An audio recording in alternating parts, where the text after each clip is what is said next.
Recently high court release the rapist of Unnao rape case, क्योंकि high court का मानना ये है कि वो एक पब्लिक सर्वेंट नहीं है और 7 साल की सज़ा काट चुका है।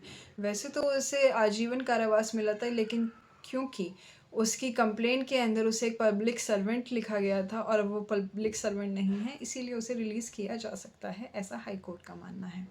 इसके अलावा अभी उसकी अपील पेंडिंग है, यानी कि हाई कोर्ट ने अभी उसकी अपील को देखे बिना ही उसे ज़मानत दे दी है। तो इस पूरे केस की क्या कहानी है, ये आज हम लोग दोबारा से जान लेते हैं। बात है साल 2017 की। 4 जून को एक 17 साल की लड़की बीजेपी एमएलए सेंगर के घर जाती है, जहां पर उसका रेप होता है।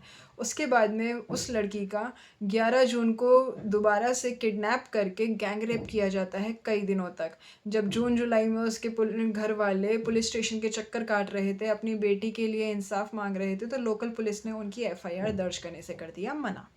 इसके बाद अप्रैल 2018 में रेपिस्ट के भाई ने सर्वाइवर के फादर को इतना मारा और पुलिस ने फादर को ही अरेस्ट कर लिया इंस्टेड ऑफ द अटैकर्स, ये कहकर कि उन्हें प्रोटेक्शन दी जा रही है।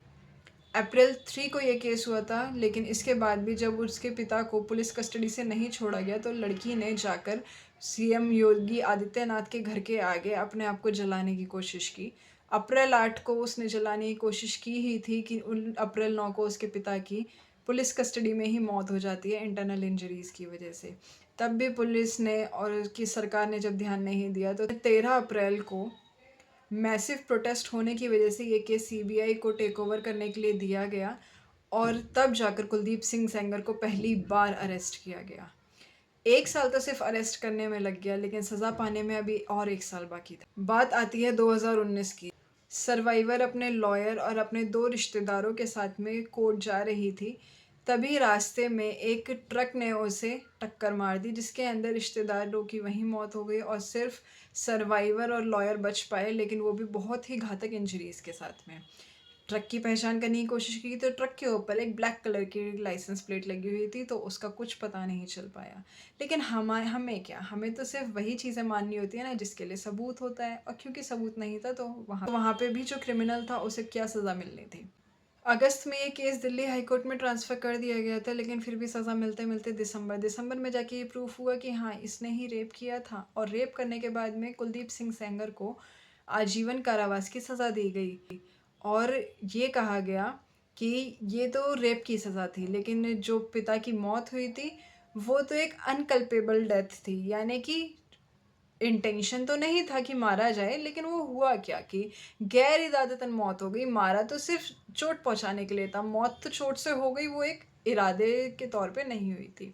इस तरीके से सिर्फ 10 साल की सज़ा हुई विक्टिम के बाप की हत्या के केस में, और रेप केस में लाइफ टाइम इम्प्रिजनमेंट का सेंटेंस दिया गया। लेकिन अब वही केस है जो लाइफ टाइम इम्प्रिजनमेंट का केस दिया गया था, वो एक पब्लिक सर्वेंट के अगेंस्ट था, और 7 साल जेल में रहने की वजह से अब कुलदीप सिंह सेंगर एक पब्लिक सर्वेंट नहीं है, तो उनके ऊपर ये सज़ा भी लागू नहीं रहती है। उनके ऊपर सिर्फ अब एक सज़ा रह गई है, वो है इस बात की कि उन्होंने लड़की के पिता की गैर इरादतन हत्या की थी। तो अगर हमारे देश में ऐसे ही चलता रहा और हमने आवाज़ नहीं उठाई, तो आज ये हुआ है, कल कुछ और होगा और होगा और होगा। एमएलए हैं तो बच जाएंगे, कल को कोई और पावरफुल बंदा हुआ वो भी बच जाएगा, पिसेगा सिर्फ आम आदमी, गरीब और हम जैसे लोग।